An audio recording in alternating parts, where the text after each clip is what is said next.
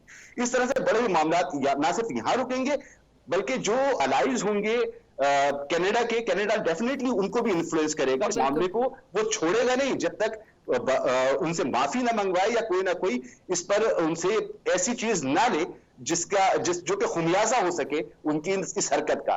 تو بھارت کو اس کا خمیازہ ادا کرنا پڑے گا، اس سے بھارت بچ نہیں سکے گا، اور اس کا آپ درست کہہ رہی ہیں جو مکروہ چہرہ ہے، شدت پسندانہ چہرہ ہے، وہ دنیا کے سامنے آیا ہو گیا ہے۔ راجہ عامر عباس صاحب، امریکہ اور برطانیہ نے بھی تشویش کا اظہار کیا، اور کینیڈین جو وزیر اعظم ہے وہ یہ کہتے ہیں کہ کینیڈین سرزمین پر شہری کے قتل میں کسی بھی غیر ملکی حکومت کا ملوث ہونا ہماری خود مختاری کے خلاف ہے۔ بھارت کو جیسے مسعود کہہ رہے ہیں خمیازہ بھگتنا پڑے گا۔ دیکھیے، بالکل جتنے بھی یہ ویسٹرن کنٹریز ہیں، نارتھ امریکہ اور انگلینڈ، اگر انہوں نے بھی کیا ہے تو وہاں پہ یہ جو سکھ ڈائسپورا ہے، جو کمیونٹی ہے، یہ ایک بہت کثیر تعداد میں ہے، اور اس کے علاوہ وہاں پہ قانون سازی ہو رہی ہے کہ ہماری سرزمین پہ ہمارے جو سٹیزنز ہیں، ہماری جو شہریت رکھتے ہیں، ان کے اوپر اگر اپنے ان کے کسی نظریے کی وجہ سے یا کوئی پولیٹیکل افیلیشن کی وجہ سے ان کے اپنے ہوم کنٹری میں جہاں سے وہ آئے ہوئے ہیں وہاں سے اگر کچھ پریشر آتا ہے یا وہاں سے لوگ آ کے ان کو تنگ کرتے ہیں، انہیں اریسٹ کرتے ہیں، اریسٹ تو کر نہیں سکتے جیسے یہ مرڈر ہوا، یا ایون اس حد تک جا رہے ہیں کہ ان کے رشتہ داروں کو بیک ہوم اگر کسی قسم کا پریشر ڈالا جائے گا تو وہ الاؤ نہیں کیا جائے گا۔ اور بھارت تو ایک نون ہے کہ جی ان کی دہشت گردی، اور ابھی جو G20 کی سمٹ کی کانفرنس آئی اس میں جسٹن ٹروڈو نے کلیئرلی مودی صاحب سے یہ بات کی کہ جناب یہ جو مرڈر ہوا ہے یہ ان کا آپ نے حل نکالنا ہے، and we have solid evidence کہ یہ یہاں سے اس کی موو کی گئی ہے۔ تو یہ وہ چیزیں ہیں کہ جس میں انٹرنیشنل جو نیشنز ہیں یا جو ممالک ہیں وہ اپنی سرزمین پہ اس قسم کی انٹروژن کو برداشت نہیں کریں گے، اور ٹرو معنوں میں وہ اپنے سٹیزنز کی رکھوالی کا جو ان کی ڈیوٹی ہے اس کو آن ٹاپ رکھتے ہیں کہ جناب ہمارے ملک کے شہری چاہے وہ ان کے ملک میں ہیں یا ایون اگر کسی کینیڈین کے ساتھ بھارت میں بھی یہ ہوتا تو آپ کو نظر آتا ہے کہ ان کے ممالک اس کو انٹرنیشنل ایشو بناتے ہیں، اور اس سے ایک ہمیں بھی تھوڑا سا دیکھنا چاہیے کہ پاکستانی سٹیزنز کی بھی اسی طریقے سے پروٹیکشن ہونی چاہیے، اپنے ملک میں بھی اور بیرون ملک بھی۔ سلمان عابد صاحب، یہ جو بھارت سیکولر سٹیٹ کا نعرہ لگاتا رہا ہے، کون سی سیکولر سٹیٹ ہے؟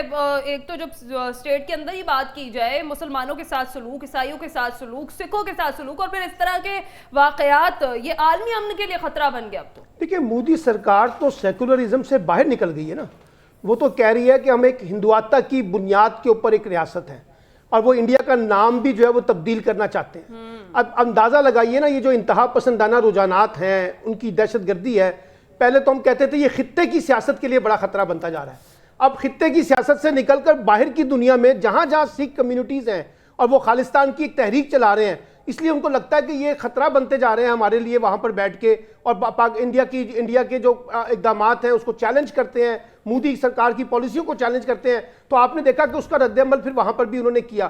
اس کا مطلب یہ ہوا کہ یہ صرف خطے کی سیاست کے ساتھ ساتھ باہر بھی جہاں، اور اس کی وجہ کیا ہے؟ وجہ یہ ہے کہ ان کے اندر ایک جنونیت آ چکی ہے، اور جنونیت یہ ہے کہ یہ اپنے آپ کو اتنا طاقتور سمجھتے ہیں، اور یہ سمجھتے ہیں کہ ہم عالمی دنیا کو اپنے پیچھے لگا لیں گے، کیونکہ منڈی ہماری بہت بڑی ہے، اکانومی کا سائز ہمارا بڑا ہے، انٹرنیشنل ڈپلومیٹک کانٹیکس میں ہم اپنے آپ کو منوا لیں گے۔ اب ان کو پہلی دفعہ جنوبی ایشیا سے نکل کے جب باہر جا کے آپ نے ایک ایکشن کیا ہے تو اس کا خمیازہ بھگتنا پڑ رہا ہے کہ پوری دنیا کے اندر اب یہ سوال اٹھے گا کہ جناب ایک ملک کے اندر بیٹھ کے کس طرح سے بھارت انٹروین کرتا ہے، اور انٹروین جب وہ کرتا ہے تو پھر اس کا رد عمل جس قسم کا آتا ہے۔ انفارچونیٹلی ہم جب رد عمل دکھاتے ہیں ہماری کوئی نہیں سنتا، ہماری آرمی چیف، اپنا ملٹری قیادت، ہماری سیاسی قیادت، ہم جس وقت جا کے ان کو اپنے ایویڈنس پیش کرتے ہیں تو دنیا اس طرح سے نہیں سنتی ہے۔ لیکن کینیڈا کے ساتھ ایک معاملہ اور ہوگا، آپ نے دیکھا فوری طور پہ برطانیہ کا رد عمل آ گیا، امریکہ کا رد عمل آ گیا، تو اس کا مطلب ہے بھارت کو اب یہ فیس کرنا پڑے گا جو اس کا انتہا پسندی کا ایجنڈا ہے، وہ اب جنوبی ایشیا کے ساتھ ساتھ خطے کی سیاست کے ساتھ عالمی دنیا کے لیے بھی خطرہ بنتا جائے گا۔ جی رضی صاحب، ایک بار پھر سے بھارتی دہشت گردی بے نقاب ہوئی ہے، اور یہ بھارت نے جو بھی یہ کیا ہے اس کا خمیازہ تو بالکل بھگتنا پڑے گا بھارت کو۔ بالکل بھگتنا پڑے گا، اور امریکہ اور برطانیہ کی طرف سے جب اس تشویش کو شیئرنگ کی گئی اور اس کا اظہار کیا گیا کہ یہ تو بہت بری بات ہے، تو اس کے بعد پھر انڈیا کی چیخیں نکلی ہیں اور انہوں نے ڈیناؤنسمنٹ جاری کی ہے، تردید جاری کی ہے کہ جی ہم اس کے اندر ملوث نہیں ہیں۔ لیکن آپ نے ایک فرق سمجھنا ہے، پچھلے دنوں ایک انڈین پنجاب کے اندر ایک پنجابی کا بہت مشہور گلوکار تھا، وہ قتل ہوا، تو اس کے تانے بانے جو تھے وہ کینیڈا سے جوڑے گئے، لیکن وہ ایک انفرادی فیل تھا۔ بھارتی حکومت نے کینیڈین حکومت کے ساتھ وہ معاملہ ٹیک اپ کیا اور وہ ابھی زیر تفتیش ہے۔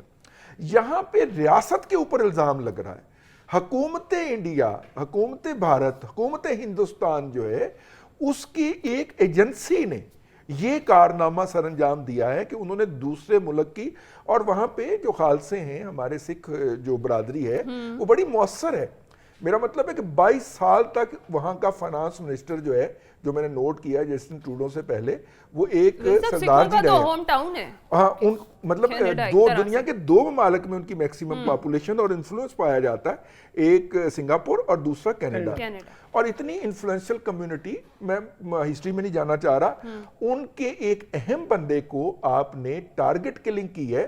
اب دیکھیے پاکستان کے اندر کشمیر کا ذکر کرنے والے، مقبوضہ کشمیر کے اندر بھارتی مظالم کا ذکر کرنے والوں کی بھی ٹارگٹ کلنگ ہو رہی ہے، کراچی میں، اسلام آباد میں، مظفر آباد میں ابھی ریسنٹلی ہوئی ہے، لیکن وہاں پہ، یہاں پہ ہماری بات کوئی سنتا نہیں ہے۔ ہم جب اس کو عالمی فوراز پہ اٹھاتے ہیں، وہاں پہ کینیڈا کی گورنمنٹ نے بات کہی، اور سب سے امپورٹنٹ بات، انہوں نے سب سے پہلے امریکہ سے اس کی شکایت کی، اور امریکہ کے دفتر خارجہ کی سٹیٹمنٹ آئی ہے باقاعدہ، اور امریکہ کے دفتر خارجہ کی سٹیٹمنٹ کے بعد اب برطانیہ کی سٹیٹمنٹ آئی ہے۔ میرا خیال ہے کہ ہیومن رائٹس کی جو عالمی آرگنائزیشنز ہیں، عالمی ادارے ہیں، ان کو اس کو نظر انداز نہیں کرنا چاہیے، اور کینیڈا کو اس کو اقوام متحدہ کی انسانی حقوق کی کمیٹی کے اندر بھی اٹھانا چاہیے کہ کس طرح سے۔ اس سے ایک اور بھی بات ہوگی، یہ جو ہر دوسرا جہاز بھر کے کینیڈا پہنچ رہا تھا نا انڈیا سے، اور انڈیا کے بینکوں نے باقاعدہ لون دینے شروع کیے ہوئے تھے کہ جس کا کینیڈا کا کوئی ویزا لگ جاتا تھا اس کو بینک سے لون مل جاتا تھا کینیڈا پہنچنے کے لیے۔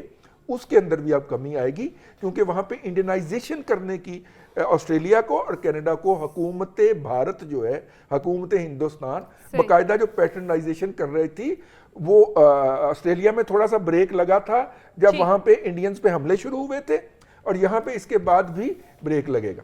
بالکل ٹھیک ہے. بھارت کا مکروہ چہرہ جو ہے وہ بے نقاب ہوا ہے. عالمی امن کے لیے اب بھارت خطرہ بن چکا ہے اور بالکل اس کا جو خمیازہ ہے وہ بھارت کو بھگتنا ہی پڑے گا. ناظرین آج کے پینلسٹ کی رائے آپ نے جانی. آج کے پروگرام سے اتنا ہی. اپنا فیڈ بیک ضرور دیجیے گا. اللہ حافظ.